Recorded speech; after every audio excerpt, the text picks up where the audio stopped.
Sou membro aqui da igreja há um ano e pouco já, e estou muito feliz aqui de ter encontrado vários irmãos. Conheço aqui vários de longa data, outros eu estou conhecendo Jerônimo, Camila, enfim, vários aqui, né? Felipe aí também, enfim. E quando eu recebi o convite, eu me senti muito desafiado, porque falar sobre uma religião, um movimento, uma seita, enfim, não é uma coisa assim fácil, porque na minha cabeça eu tento ser justo com ela, né? Tentar entender os motivos, porque uma pessoa crê, enfim, mas ao mesmo tempo eu não posso aceitar que a palavra de Deus é contrária, e eu preciso saber quais argumentos eu posso usar, o que eu posso falar, o que eu posso falar, o que eu posso dizer que não vai ofender, ou o que eu tento falar que tem que ofender, enfim. E pesquisar um pouco sobre o mormonismo, ele entra nesse contexto. Lembrando, gente, que hoje a gente vai estar dando, digamos assim, um panorama, né? Passando por cima. É um conteúdo muito denso, você tem várias revelações além da Bíblia para eles. Então, assim, não dá em um mês e pouco para estudar tudo de forma profunda, mas dá para a gente ter uma base, fazer um estudo aqui bem legal, tá? Como é que vai funcionar a aula hoje? A gente vai fazer 3 observações sobre evangelismo, sobre missão, certo? Para dar um contexto maior. Depois eu quero falar um pouquinho sobre a origem dos mormons. Depois eu quero fazer o seguinte questionamento: o mormonismo pode ser considerado uma religião cristã, né? Ou, digamos assim, como se fosse uma denominação cristã. Depois eu quero perguntar: devemos acreditar no mormonismo ou no cristianismo? Por fim, eu quero falar um pouquinho por que acreditar em Jesus Cristo e não em Joseph Smith Jr. e concluir. Beleza? Deus, muito obrigado por esse momento. De verdade, você sabe como meu coração está alegre e feliz. Que se eu posso estar abençoando todos nós para que a gente possa estar conversando, estudando, meditando e se aprofundando aqui sobre esse tema e aprendendo mais, principalmente sobre a tua palavra, sobre as tuas verdades, sobre Jesus Cristo, sobre o evangelismo, sobre missão, enfim. Fala com a gente, ministro de forma profunda. Essa é a minha oração em nome de Jesus. Amém. Perguntas, basta levantar a mão. Eu vou, se eu estiver no meio de um raciocínio, eu vou concluir, aí eu libero você para fazer a pergunta, mas não queria que a pergunta fosse só no final, porque eu acho que atrapalha, às vezes faz com que a pessoa esqueça também, tá? Então, gente, minha função hoje é bem simples. Eu estou vindo aqui para tentar ao máximo não dificultar em nenhum ponto a sua fé. Na verdade, eu estou aqui para tentar fortalecer a sua fé, para que cada vez mais você possa proclamar, anunciar o Evangelho de Cristo de uma maneira muito forte, firme, né, resoluta, e ao mesmo tempo eu vou tentar argumentar de uma forma um pouquinho diferente, tá? A maioria dos vídeos que eu vi era basicamente assim: o mormonismo fala isso, e a gente fala isso aqui. Eles ensinam isso e nós ensinamos isso. Vai ter um contraste? Vai ter, mas eu não vou argumentar dessa forma. Eu vou fazer uma coisa diferente que eu acho que vai ser mais produtivo. Pelo menos penso eu, tá? Então, vamos começar com as 3 observações.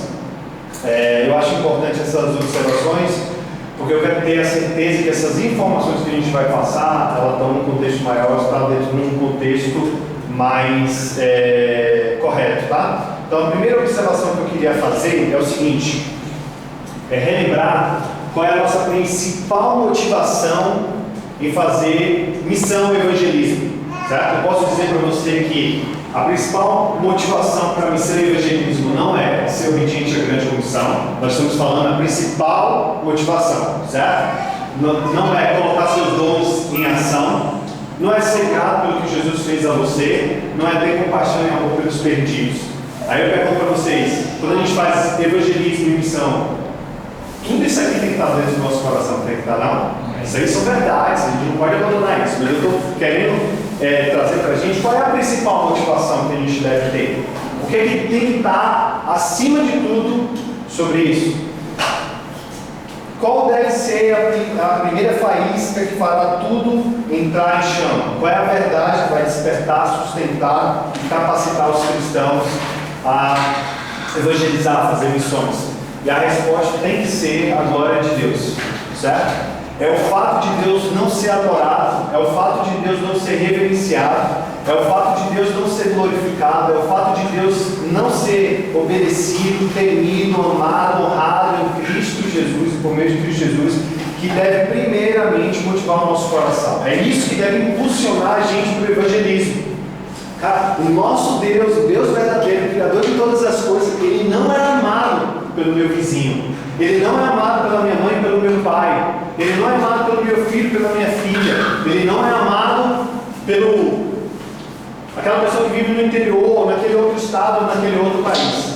É isso que deve ser a real motivação, a principal motivação. E é isso, quando você tem essa principal motivação, desperta todos esses outros sentimentos. É óbvio que você tem que ter amor pelos perdidos. Pessoas estão morrendo eternamente, certo? Mas a principal motivação tem que ser o amor pela glória de Deus. É por isso que John Piper fala uma frase fantástica: missão existe porque não há adoração.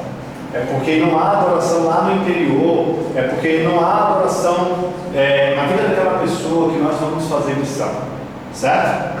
Quando entendemos dessa forma, estamos colocando as missões e o evangelismo num contexto apropriado e maior ao saber falar da pergunta por que o universo existe. E nós sabemos que o universo existe para a glória de Deus. Aí eu vou convidar vocês a abrir lá em Efésios, no capítulo 1, tá? E eu vou chamar a atenção, eu acho que todos nós já temos pelo menos um panorama básico sobre Efésios, né? Paulo argumenta, tem os 3 primeiros capítulos sobre as verdades cristãs, depois passa para a prática. E o primeiro capítulo basicamente é qual o plano de Deus, né, para o universo inteiro, para a humanidade, o que é que Deus está fazendo. E aí ele fala sobre o plano redentor de Deus. Aí eu queria só chamar sua atenção para o versículo 6, 12 e 14. No finalzinho diz assim: para o louvor da sua gloriosa graça, a qual nos deu gratuitamente no amado. No 12, sejamos para o louvor da sua glória. E no 14, para o louvor da sua glória. Então, assim, o evangelismo, isso é um contexto de missão, isso é um contexto de evangelismo. Ele tem como alvo, o plano de Deus, louvar, né, magnificar a graça dele, a glória dele. E isso deve estar bem certo, bem solidificado no nosso coração. A segunda observação que eu queria fazer está lá em Efésios, lá no capítulo 2, versículo de 1 a 5, que é como é que as pessoas são convertidas, certo? E aí nesse versículo, o 4 e o 5, ele diz assim: todavia Deus, que é rico em misericórdia, pelo grande amor que nos amou, deu-nos vida com Cristo. Gente, a pessoa é convertida pela obra decisiva de Deus. Deus faz um milagre no coração daquela pessoa. Foi assim no meu coração, foi assim no coração do Israel, do cristiano, no coração de cada um aqui. Deus desperta, Deus ressuscita, Deus faz a pessoa nascer de novo. E isso é um grande milagre. Nada produz conversão, humanamente falando, nada. Você nunca vai conseguir, assim, você pode usar o método que for, nunca você vai conseguir despertar uma alma da morte espiritual, certo? E aqui no contexto vocês podem ver que a pessoa está morta espiritualmente, ela está escravizada pelos maus desejos, escravizada pela carne, escravizada pelo mundo, escravizada pelo diabo, e é merecedora da ira de Deus. Mas Deus, todavia, que é rico em misericórdia, com grande amor que nos amou, deu-nos vida com Cristo. Quando? Aí o texto diz, né? Quando ainda estávamos mortos em transgressões, pela graça vocês são salvos. É graça, é milagre de Deus. É isso? Só que isso pode nos levar a ter um pensamento errôneo, certo? Que é fatal no caso de evangelismo e missão. É que talvez uma pessoa pode muito bem raciocinar que por causa que a conversão é um milagre divino, a instrumentalidade humana não é necessária. E isso é um engano fatal, tá? A instrumentalidade humana é indispensável, mesmo que a obra decisiva seja de Deus. Deixa eu tentar ilustrar aqui, ó. O que é decisivo e o que é indispensável. Vou dar um contexto. quando uma pessoa respira, o que é decisivo e o que é indispensável? É o sistema respiratório dela ou o ar? O ar é indispensável. O ar é indispensável, o sistema. Mas perceba assim, se eu colocar 20 pessoas aqui e o seu sistema respiratório não funcionar, ele vai interferir de algum outro? Mas se eu tirar o ar, todo mundo morre. Para mim, o ar é decisivo, mas a respiração só vai acontecer com o sistema respiratório. O que eu quero dizer com isso? John MacArthur fala assim: sem evangelismo não há conversão dos eleitos. Deus usa missões, evangelismo, sacrifício, certo? Para que o reino dele propague, para que o reino dele avance, para que pessoas sejam convertidas. Por exemplo, eu me lembro de um versículo de Tito, logo no começo, que fala assim: Paulo, servo de Deus e apóstolo de Jesus Cristo, para levar os eleitos de Deus à fé e ao conhecimento da verdade que conduz à piedade. Ora, pense comigo, quem é que precisa conhecer a verdade e ter o conhecimento correto aqui no texto? Os eleitos de Deus. No contexto aqui, eles são os perdidos. E, no entanto, ainda é preciso que Paulo seja um instrumento usado por Deus para levar esses eleitos de Deus à fé e ao conhecimento da verdade. Então, o que eu queria deixar nesse contexto geral é dizer assim: gente, a gente faz evangelismo e missão para a glória de Deus, para glorificar o nome dele. E quando tem pessoas são convertidas, isso é obra de Deus. Deus está agindo ali, Deus está fazendo um milagre. Mas nunca se esqueça que Deus usa homens, mulheres, para poder avançar o reino dele. A instrumentalidade humana é indispensável. Não haverá conversão sem que você se prontifique e eu me prontifique. A fé vem pelo ouvir e ouvir a palavra de Deus, não é isso? Então, vamos entrar. Tem mais uma frase aqui do Piper, de uma carta. O Piper, ele fala assim, no livro Pense, página 74, traduzido pela Fiel, diz assim: portanto, a razão humana, o uso da mente para aprender, explicar e defender os fatos do Evangelho, tem um papel indispensável, mas não decisivo no despertamento e estabelecimento da fé salvífica, né? Ou fé real, ou fé salvadora, enfim. Então, vamos para o nosso tema, conhecimento, tá? Posso colocar a expressão depois dos slides? Posso, mas se quiser eu posso deixar aqui para poder copiar, mas vai aqui. Eu posso mandar também. Passa para Alguma dúvida aqui, gente? Quem quer perguntar alguma coisa sobre esse ponto? Todo mundo concorda? Beleza. Como surgiu o mormonismo? Esse é o nosso tema, né? Saímos das observações gerais, agora entramos no nosso tema, e a pergunta é: como é que surgiu? Como é que veio isso acontecer? Né? O mormonismo teve seu início nos Estados Unidos, com um jovem chamado Joseph Smith Jr., nasceu em 23 de dezembro de 1805. Ele vem de uma família religiosa, a mãe dele muito religiosa, além do limite.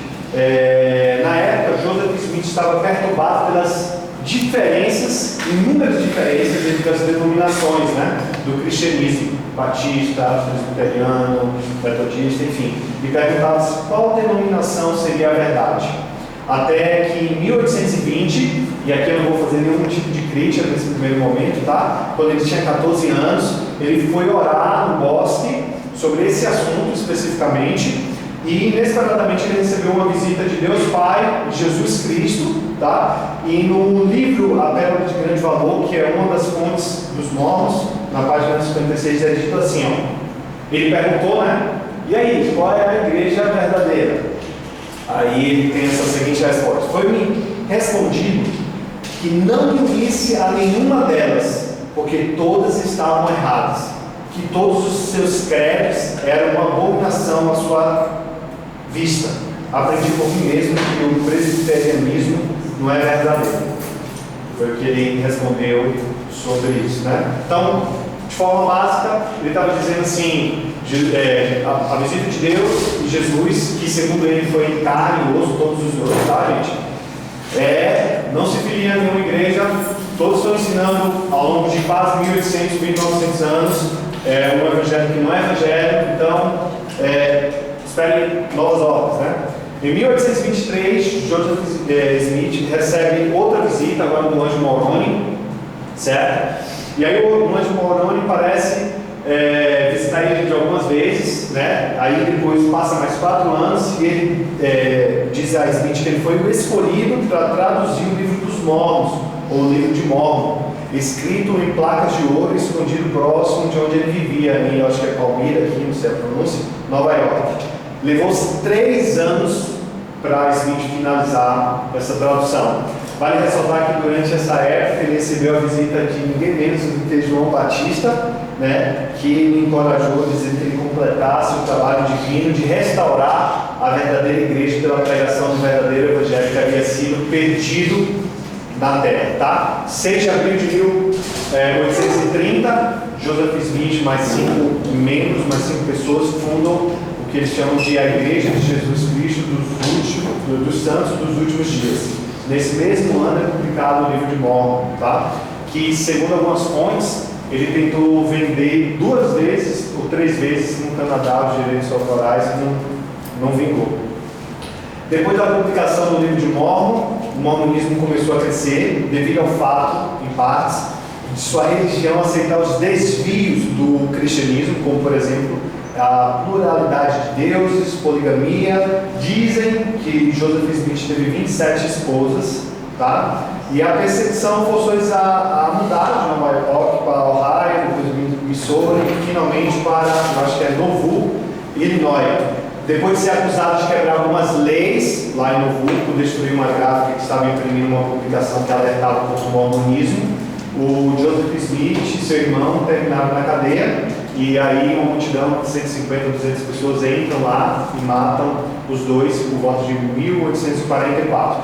Depois há uma divisão na igreja, um acompanha a viúva dele, dizendo que somente o filho dele poderia ser o próximo, né, presidente da igreja, mas ele era muito novo, então teria que esperar, e os outros seguem Brigham Young, que foi depois para Utah, em 1847, e chegaram ao Lago Salgado e fundaram a cidade que hoje é conhecida como Salt Lake City, né? Dizem que ele teve 25 esposas, né, e acumulou uma fortuna enorme, certo? Em 1923 chega ao Brasil. Os mormons são hoje por volta de quase 15 milhões, certo? E o Brasil ocupa o 3º lugar. Em primeiro lugar, Estados Unidos, em segundo lugar, o México, de número de membros, tá?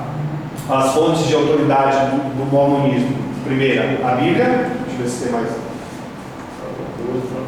A Bíblia. O segundo, o livro de Mormon.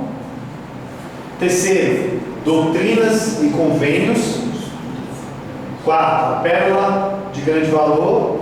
E quinto, são declarações oficiais do presidente, como se fosse o papa deles, né? E aí ele diz, está dito. Beleza? Vale ressaltar o seguinte: de toda a pesquisa que eu fiz, estava até comentando com a Camila aqui no início, é o seguinte, há uma aparente roupagem cristã na mensagem deles, certo? Aparente não, bem claro, na verdade. E eles se utilizam de jargões evangélicos, uma aparência também cristã, para confundir, certo? E depois disseminar as doutrinas deles. E uma das coisas que eu percebi entrando no site deles é que eles declaram firmemente que a Bíblia é o principal livro deles. Mas como você vai perceber um pouquinho a fundo, a Bíblia é o principal livro deles, contanto que não contradigam nenhum outro, né? O principal, eu diria realmente que seria o livro de Mormon, certo? E aí depois vem doutrinas e convênios. Aí é como se fosse a primeira revelação, a segunda revelação, a terceira revelação, mas esses dois últimos é como se fosse assim, regras de fé, de prática, basicamente como se fosse um Levítico da Bíblia, enfim. Então, ele tem essas fontes. E aí a grande pergunta que a gente deve fazer agora é o seguinte: o mormonismo que tem essa roupagem cristã, ele pode ser considerado uma religião cristã, ele pode ser considerado como se fosse uma denominação cristã, mas para que a gente possa responder essa pergunta, é interessante a gente fazer uma comparação. O que é que ensina os mormons, o que é que ensina os cristãos em alguns principais temas, tá? Se eu não me engano, eu peguei essa fonte aqui no site de Apologia Ética Cristã, da CPAD, tá? E aí fala o seguinte, aqui a gente vai olhar, presta atenção, o argumento aqui não é quem é o verdadeiro, esqueça isso. Esse não é o argumento agora que a gente está fazendo, tá? O argumento é cristão ou não é? Certo? Então, é a lei, digamos assim, de quem primeiro chega na fila, certo? Quem veio primeiro? Cristianismo. Então a gente vai ter que comparar. Se ele quer dizer que é cristão, a gente tem que comparar com o cristianismo, certo? Para ver se é ou não é. Então, só uma coisa interessante, porque tu colocou essa pergunta, né? E aí eu coloquei no Instagram e no WhatsApp a divulgação. Aí teve uma pessoa que veio e me perguntou justamente essa mesma pergunta: se nós considerávamos o mormonismo como mais uma denominação evangélica. Quem me perguntou foi uma pessoa que é católica. entendi. Aí ela disse: então vocês têm os mormons como uma denominação também? Entendi. Ou vocês têm eles como uma seita? Vamos saber isso agora. Ó, a Bíblia. Aí eles defendem o seguinte, certo? Sobre a Bíblia. Quando você vai pesquisar um pouquinho mais a fundo, ela não é confiável, tá? Porque se você tem um livro que você tem que ser mediado por outro livro, então ele não é confiável. Falta confiabilidade nele. Aí tem que ela é incompleta quando se apresenta, por isso mais 3 fontes, né? Livro de Mórmon, Pérola de Grande Valor, enfim, Doutrinas e Convênios, e acrescenta novas revelações da palavra que a gente já citou elas, tá? Já o cristianismo, por sua vez, ele defende que ela é confiável, a Bíblia, que ela é suficiente, que ela é completa, não precisa mais, e rejeita qualquer nova revelação da palavra de Deus. E isso aqui, gente, ó, esse aqui é um argumento importante pra gente, tá? Eu tenho uma crítica mais ou menos a fazer ao cristianismo sobre isso, que na verdade é uma defesa da nossa fé, tá? Daqui a pouco a gente vai ver isso. Sobre Deus, eles acreditam numa espécie de triteísmo politeísta, certo? Triteísmo tem a ver com a trindade, só que na verdade eles acreditam que Deus é um Deus, Deus Pai é um Deus, Deus Filho é um Deus, separadamente, né? Politeísta. Eles acreditam que Deus tem um corpo físico, Deus Pai, falando Deus Pai, tá? Acreditam que é finito, que ele era um homem, que se tornou Deus, certo? Que é moralmente questionável, organizador da matéria eterna, polígono sexual, certo? Eu não encontrei referência sobre Deus Pai nessa última aí, tá? Então não encontrei, mas sobre Jesus eu encontrei. Deus, cristianismo, trindade, nós somos monoteístas, nós acreditamos num Deus apenas, nós acreditamos em Deus como Espírito, né? Por exemplo, João 4:24, mulher samaritana, Jesus fala, né? Deus é Espírito. Nós acreditamos que Ele é santo, nós acreditamos que Ele é o Criador da matéria a partir do nada, Romanos 4:17, e acreditamos que Ele é assexuado. Sobre Jesus, que eles acreditam que é um Deus a mais, né? Eles acreditam que Ele foi criado, na verdade Ele é como se fosse a primeira pessoa a ser criada, depois logo em seguida vem Lúcifer, Satanás. Eles acreditam que se ganha a salvação, que Ele ganhou a salvação e a exaltação de divindade, que não nasceu de uma virgem.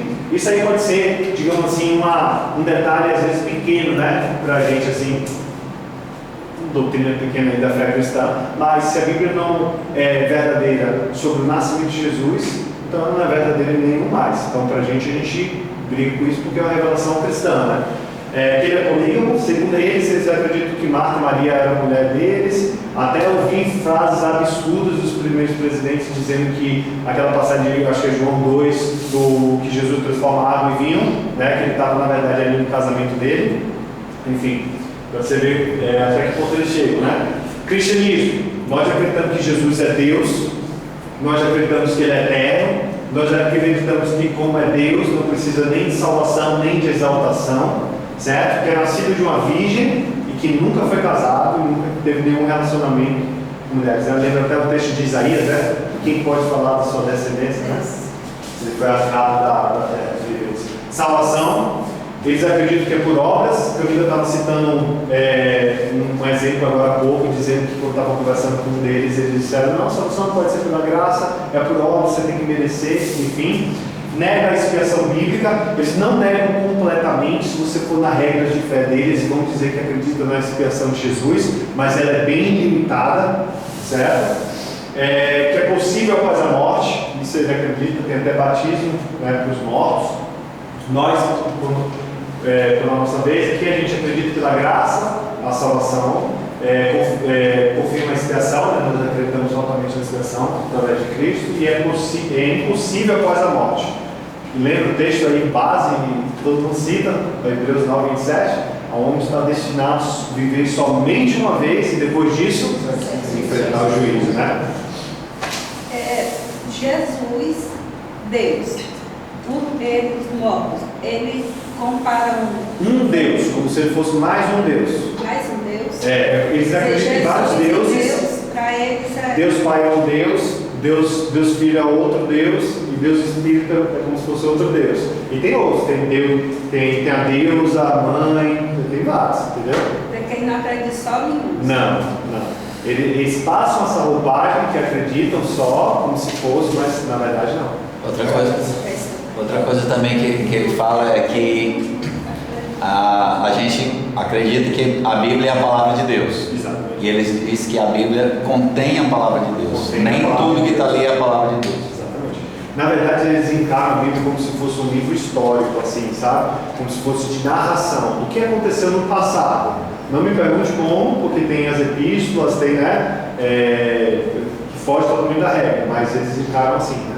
Assim, O nosso irmão ali, Eduardo, é um dos evangelistas, né, irmão? Uma abordou assim ele no meio da pregação, né? No meio da treta, e eles, na hora da discussão, o Mormon disse que a Bíblia tinha contradições, né? Porque eles dizem assim, sempre os mesmos chavões que eles respondem quando a gente aborda eles, né? Que a Bíblia é um livro que tem contradições. Aí eles inventam lá, eles têm várias contradições que eles dizem que acham na Bíblia. Tipo, eu não estou lembrando um agora, né? Mas. Pai, porque me abandonaste, se não me mencionado muito isso. Disse que Jesus não tinha certeza que ele era filho de Deus. é tanto, né? Se a gente parar para pensar, tem Mas assim, tem coisas que a gente tem que ter cuidado para a gente, quando a gente fala com eles, que eu, por exemplo, eu peguei uma Bíblia de estudo apologética, né? Aí eu lendo os estudos da apologética para um Mormon, eu disse: não, cara, a gente não acredita nisso aí, não, isso é uma mentira, a gente não acredita nisso, não. Porque na Bíblia de estudo apologética dizia isso, que Jesus não nasceu de uma virgem. Não, nós acreditamos que Jesus nasceu de uma virgem. Jesus foi polido. Não, Jesus não teve filho, não, Jesus não teve Como é o teu nome? Eduardo. O que eu soube recentemente é o seguinte: há um tempo atrás eles ensinavam assim: faça visita 7 vezes, leve a Bíblia 3 vezes, depois introduz o nosso material, certo? Aí já estão reformando isso, sempre com a Bíblia, ou já direto com o livro dos Mormons. O que acontece? A religião dos Mormons é uma religião que sofre muitas mutações. Ela não é a mesma coisa. Isso é difícil de estudar. Ela já parece que o livro de Mormon já teve 4.000 alterações. Então, assim, por exemplo, vamos pegar a poligamia. Eles vão dizer: não defendemos mais, tal. O governo americano proibiu, né?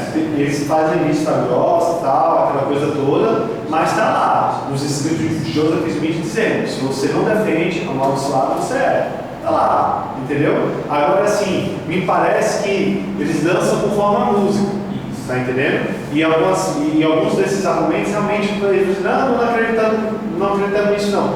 Às vezes, talvez ele não tenha conhecimento, né? Ou às vezes seja somente para te ganhar na conversa, ou às vezes realmente eles não acreditam mais aquele grupo ali, aquele momento, aquelas pessoas, enfim.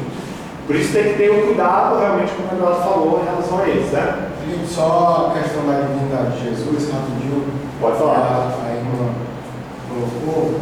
é porque tem a ver justamente com o terceiro ponto ali, ganhou a salvação e a exaltação à divindade, que ele teria ganho, né? Essa condição de divindade, porque um dos ensinamentos dele é que, de acordo com a conduta do homem, ele pode chegar a se tornar divino. Exatamente. Se ele se casar, ele se torna Deus. Se o Mormon, né? O Mormon, ele se casando na eternidade, porque eles têm essa doutrina de casar lá no templo, inclusive o templo agora foi aberto. Aí, se você se casar no templo, você se torna Deus, mas se você morrer sem se casar na eternidade, você se torna anjo. Aí Jesus foi um dos que se tornou Deus. Ele era um homem, é o pai também. O pai era um homem e se tornou Deus. Exatamente. Evoluiu para ser Deus. Sobre morte. Rapidinho. Quando começou a falar sobre o cachorro de Joseph Smith, tu falou um ponto que na abordagem que o Mormon fez com a gente, no meio da aplicação, a gente estava pegando um ônibus, a gente chegou no Mormon e meio que debateu com a gente. A pergunta que ele fez foi essa: qual é a igreja verdadeira? Foi a primeira pergunta que ele fez. Quando começou a falar sobre Joseph Smith, porque sobre isso. Eu vou fazer o seguinte, deixa eu segurar um pouquinho, que eu vou entrar nesse assunto agora, certo? E aí eu te digo. A morte, mormonismo, purgatório, 3 reinos celestiais. Esses 3 reinos celestiais eu tive que abdicar do estudo, era mais conteúdo para poder ler, mas ele tem como se fosse uma espécie de divisões aí, quase universalista. Cristianismo, céu e infernos eternos, não há purgatório, não há universalismo. Ou está salvo, não está. Beleza? Aí é o seguinte, eu ainda quero contrastar mais. Aqui são algumas frases que eu peguei, certo, na internet, que todo mundo pode acessar facilmente. Você pode talvez até procurar no próprio site deles e você vai ter acesso a essas frases, tá? Joseph Smith falou assim: quero declarar que sempre, em todas as congregações onde abordei o assunto da divindade, preguei sobre a pluralidade de deuses.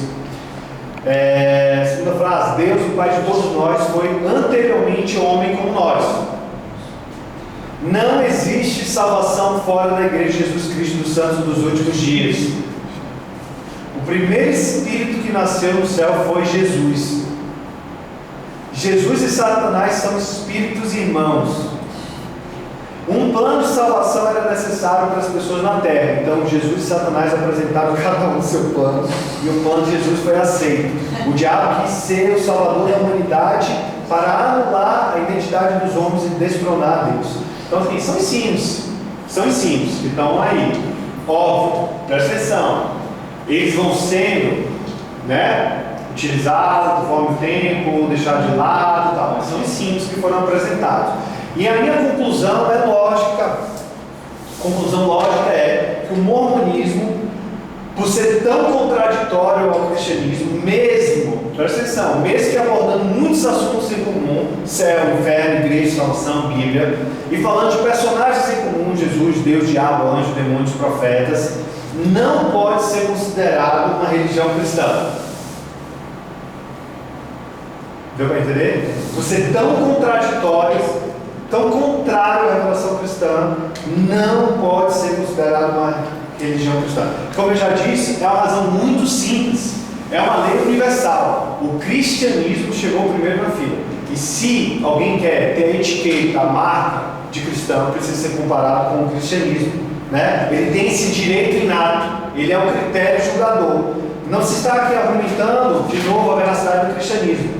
Está se mostrando que, diante das revelações cristãs, o mormonismo não pode e não deve e nunca será considerado uma religião cristã, nem mesmo uma denominação cristã, porque suas ideias, suas revelações e suas doutrinas são claramente contrárias à do cristianismo. Aí vem a sacada. Qual é a saída de Joseph Smith? Qual é a saída para os mormons? Afirmar simplesmente que eles, na verdade, são a verdadeira igreja de Cristo. Percebe a jogada? Eles querem a marca, eles querem os títulos, eles querem a fama, e para isso, porque não podem, porque vão ser contrastados com o verdadeiro cristianismo, eles dizem: não, Deus apareceu, Jesus apareceu e disse: a verdadeira igreja é essa. Além disso, né, eles se escondem através das doutrinas, essas doutrinas que eu diria até demoníacas, né, por uma roupagem cristã e uma terminologia evangélica, né? Então eles se escondem através disso. Então percebam isso, né? Quando você vai ler qualquer material dele, quase você vai ficar, eu acho que eles são cristãos, né? Quando você vai aprofundar, realmente não é bem assim, certo? Então, tendo defendido, certo, que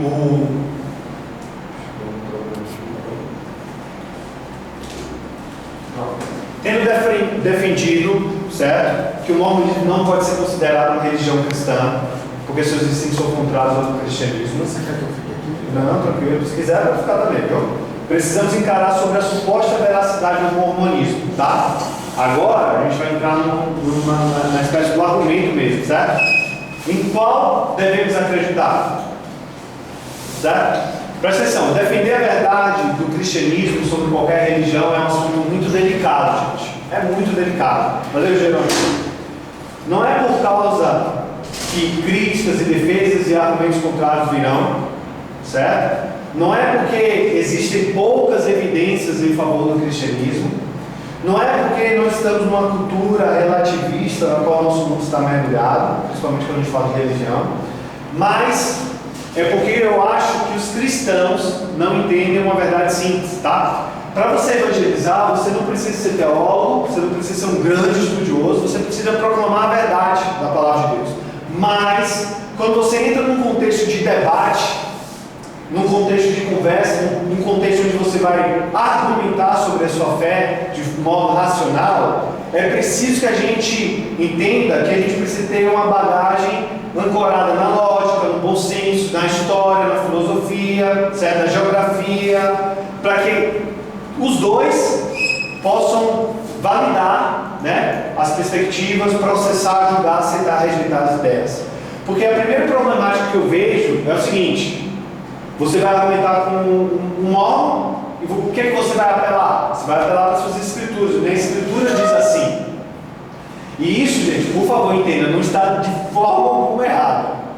Às vezes mostra a maturidade de um cristão, a confiança que ele tem na Bíblia. No entanto, a gente está falando de um contexto de argumentação, não é? Contexto de conversa. Então, se você falar, minhas escrituras dizem isso, por exemplo, você pode apelar, sei lá, a Bíblia é a palavra de Deus, Apologético 10:1, e eles podem argumentar dizendo, não, a Bíblia não é a palavra de Deus, mas esse livro sim, Moroni 1:7:1. Eles podem fazer isso. E aí fica a guerra de quem é a revelação, né? Você tem sua fé, também é fé, enfim. Então, vocês percebem a problemática? O cristão apela para a sua revelação, os mormons, por sua vez, apelam para Deus. Então, quem está certo ao final? Qual revelação é verdadeira? Quem está dizendo a verdade? Então, quando eu penso sobre esse assunto, certo? Por ter sido um cara que teve muita crise de fé, certo? Sempre me preocupei muito com isso. Será que eu estou na verdade? Então eu não me preocupo muito em mergulhar mais, tá? Não me afeta tanto assim. Então eu mergulho, eu pesquiso, né? Porque uma dúvida que você deixa escapar, uma dúvida que você foge dela, você vive uma vida perturbada. É melhor você encarar, porque se o cristianismo é verdadeiro, ele vai aumentar a sua dúvida. Você vai encontrar uma resposta, né, que se satisfaz. Enfim. Então, por que eu aceito a Bíblia e rejeito os livros dos mormons? Primeiro, eu poderia e posso dizer confiantemente que Cristo me ensina a fazer isso. Mas, como eu já expliquei, eu não vou argumentar dessa forma, porque eu quero dar razões, certo? Para que você possa aceitar as reivindicações de Cristo e não de Joseph Smith. Meu primeiro argumento se baseia na qualidade da formação da revelação cristã, certo? O que eu quero dizer assim, como foi que a Bíblia chegou até nossas mãos? Como foi que ela foi escrita? Há, gente, uma qualidade nessa revelação, há um processo assim gigantesco, assim, maravilhoso, bonito, peculiar, que é uma evidência da nossa fé, certo? Por exemplo, você sabe que a Bíblia não foi escrita por um homem, não está ancorada no pensamento de um guru espiritual, não foi um profeta iluminado, não foi um mestre espiritual que escreveu a Bíblia. Aproximadamente, Deus usou 40 autores para escrever a Bíblia. 40 autores. Eu tenho certeza que é muito mais fácil você enganar uma pessoa do que 40 pessoas. Eu tenho certeza que é muito mais fácil você manipular uma pessoa do que 40 pessoas. Eu tenho certeza que é muito mais fácil se manifestar um problema de ordem psicológica em uma pessoa do que em 40 pessoas. Segundo, não foi em um curto período de tempo. Não foi em 3 anos, não foi em 4 anos, não foi em 10 anos. Foi durante aproximadamente 1.600 anos que a Bíblia foi formada. E ela foi formada, digamos assim, a grosso modo, na hora que o rapaz dava o visto, saía, ela estava pronta. E nunca mais foi alterada. Terceiro, ela não foi escrita por um tipo de pessoa, um jovem americano. Ela foi escrita por reis, por vassalos, camponeses, estadistas, profetas, copeiros, escribas, militares, que viveram em várias circunstâncias, boas, ruins, de guerra, de paz. Quarto, John Stott fala assim: Deus fez uso integral da personalidade, do temperamento, do histórico, da experiência dos autores bíblicos, a fim de transmitir por intermédio de cada um uma mensagem apropriada. A gente tem a mentalidade, me pareceu logo que Deus me cometeu, que a Bíblia foi ditada. Ela não foi ditada, talvez em algumas partes, mas ela não foi ditada. Deus usou, gente, aqui eu acho que o John Stott foi muito feliz. Vou até repetir: Deus fez uso integral da personalidade, do temperamento, do histórico, da experiência dos autores bíblicos, a fim de transmitir por internet de cada um uma mensagem apropriada e única. Deus usou essas pessoas, o Espírito Santo conduziu essas pessoas a escrever o que escreveu. Não foi uma revelação de anjo, não foi um ser espiritual que apareceu e disse assim: ó, escreva exatamente isso, ou traduza isso. Sexto, há o aspecto profético, as profecias. Quantas profecias? Centenas, dezenas. E elas, muitas delas já se cumpriram. Se a gente pegar principalmente, vou pegar só uma, Isaías 53. Sinceramente, eu li um livro agora recentemente, a impressão que eu tenho é que Isaías foi levado para o futuro, ele viu tudo que aconteceu com Jesus, aí depois escreveu Isaías 53 e foi... uma editora comprou aí direito e publicou lá 400 anos atrás, entendeu? Porque é muito, muito preciso. Até tinha assim um debate dizendo que foi escrito depois, mas se eu não me engano com os manuscritos do Qumran, foi percebido que foi realmente 400 anos atrás. Enfim, para dizer assim, o aspecto profético, qual outro Deus que revela o futuro a não ser o nosso? E quinto, mesmo com tanta diversidade de autores, experiências e tempos e circunstâncias, a Bíblia fala sobre inúmeros temas polêmicos, controversos, delicados, profundos, filosóficos no sentido popular e com consequências grandiosas, com uma unidade e harmonia assustadora. Há, sem sombra de dúvida, aqui na Bíblia, na palavra de Deus, uma mente por trás de tudo, unindo, dando coesão, harmonia. Se eu pegasse 5 temas controversos aqui, nós moramos na mesma cidade, frequentamos a mesma igreja, nós temos basicamente, comparado com os autores bíblicos, a mesma criação, certo? Comparado com os autores bíblicos, ele está falando de 1.600 anos. E eu desse 5 temas controversos aqui, eu aposto que saia pelo menos 10 opiniões diferentes. Vamos falar sobre eutanásia, vamos falar sobre porte de arma, já falei isso, né? Bolsonaro, vamos falar sobre... O cara sai, né? E a Bíblia fala sobre céu, inferno, né? Tantos assuntos, né? Tantos assuntos que agora não vai vir assim na cabeça. Então, quando eu olho esse quadro geral, eu vejo que a Bíblia passou no teste do tempo, no teste da confiabilidade, no teste da história, da geografia, no teste da relevância, no teste da vida como um todo. Ela funciona, ela é relevante, ela é útil, ela impacta a sociedade. Mas o que podemos falar da revelação mormon, das visões que Joseph Smith teve? Olha, a revelação mormon é extremamente perigosa, porque ela se concentra em poucos episódios de um único homem que diz ter sido abençoado por revelações e ter sido incumbido de uma missão peculiar, dada por Deus, Jesus e Moroni. Tenho certeza que se esse anjo aparecesse aqui do Ceará para revelar essa religião com esse nome, não ia dar muito certo. Na minha opinião, como julgaremos, né? Qual delas é a verdade ou não? Na minha opinião, de duas formas. A primeira é fazer um contraste que a gente já fez no decorrer dessa aula, né? Dessa revelação com a revelação cristã. Então, feito esse contraste, eu perguntaria para você: qual delas soa mais como verdadeira? Qual delas faz mais sentido? Qual delas parece estar mais solidificada na história, na geografia, na crítica literária, na lógica, no bom senso?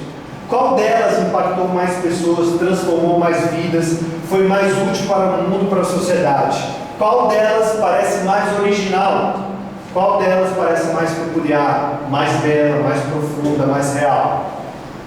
Ou perguntando de outra forma, você desprezaria a beleza única, histórica da veracidade da revelação cristã, que se mostrou verdadeira e poderosa ao longo dos séculos, né, 2000 anos aí ou mais, em troca de sonhos e visões de um jovem polígamo, arruaceiro místico? A segunda forma de você saber julgar qual delas é verdadeira é entender que o Novo Testamento fechou o cânon. Com a chegada do Novo Testamento, o cânon da Bíblia foi fechado, certo? Mas, segundo Joseph Smith, ele diz, não é bem assim. Por isso, existe o livro de Mormon, Doutrinas e Convênios e Pérola de Grande Valor. Mas aí, deixa eu fazer uma crítica, tá? Que na verdade é um argumento para a gente. Sempre me pareceu que a crítica que fazemos às demais religiões ou qualquer outra revelação, de que elas não podem acrescentar novas revelações ao Novo Testamento, poderia ser muito bem uma crítica que o judeu poderia fazer a gente ao termos acrescentado o Novo Testamento ao Antigo Testamento. Faz sentido? Sim. E isso já me perturbou por muito tempo.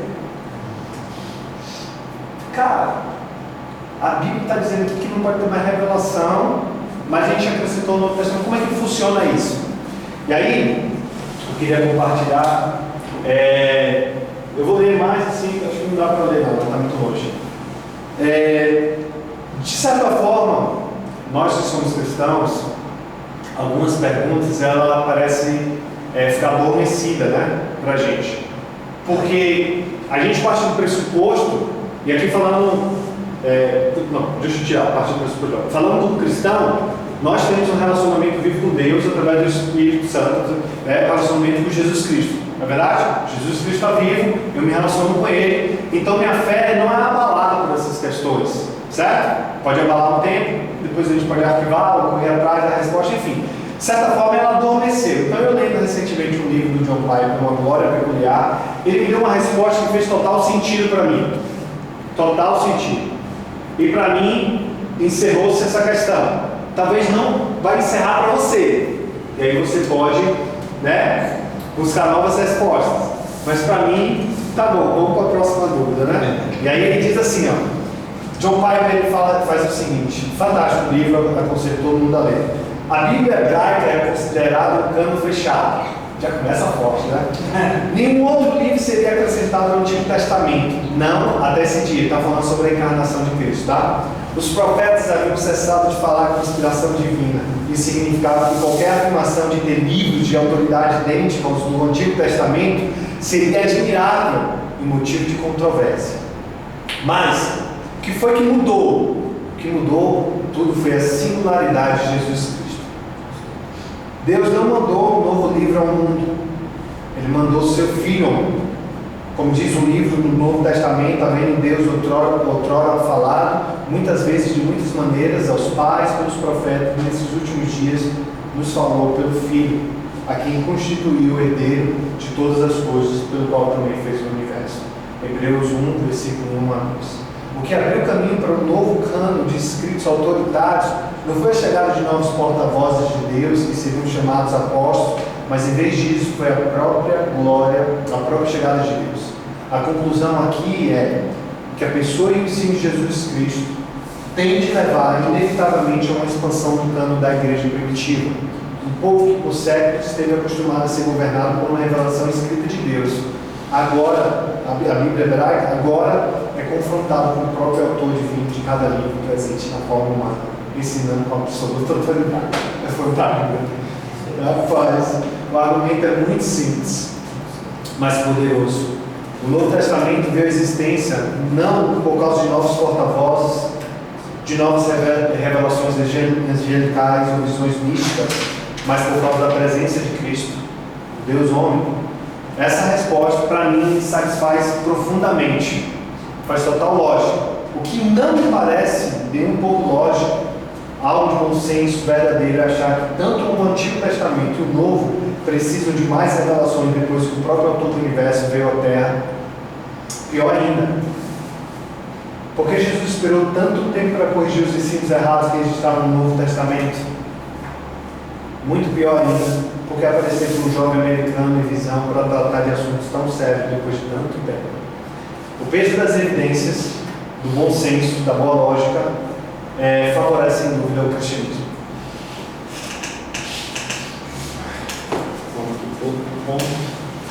Volta aqui. Uma das coisas que me assustou e me chamou bastante atenção ao estudar sobre o mormonismo foi o seguinte: a grosso modo eles falam assim: ei, os cristãos, desde os apóstolos, entenderam tudo errado, certo? Se corromperam, seguiram caminhos errados, seguiram caminhos diferentes, e agora foi me revelado o verdadeiro evangelho, certo? Então basicamente é isso que afirma o mormonismo. Por isso, a gente tem que fazer a pergunta: há alguma possibilidade de que Joseph Smith esteja falando a verdade, esteja realmente ensinando o que Cristo quis ensinar? Percebe a pergunta que eu estou fazendo, né? Ele está dizendo assim: os cristãos não entenderam corretamente o que Cristo quis ensinar. Esses ensinos aí não são cristãos.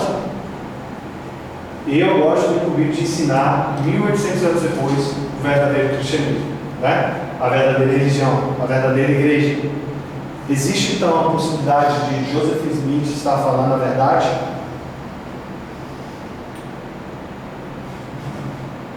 Eu acredito que não. Deixa eu ilustrar por quê.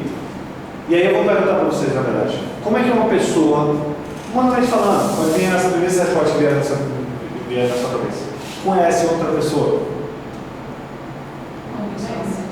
Convivência.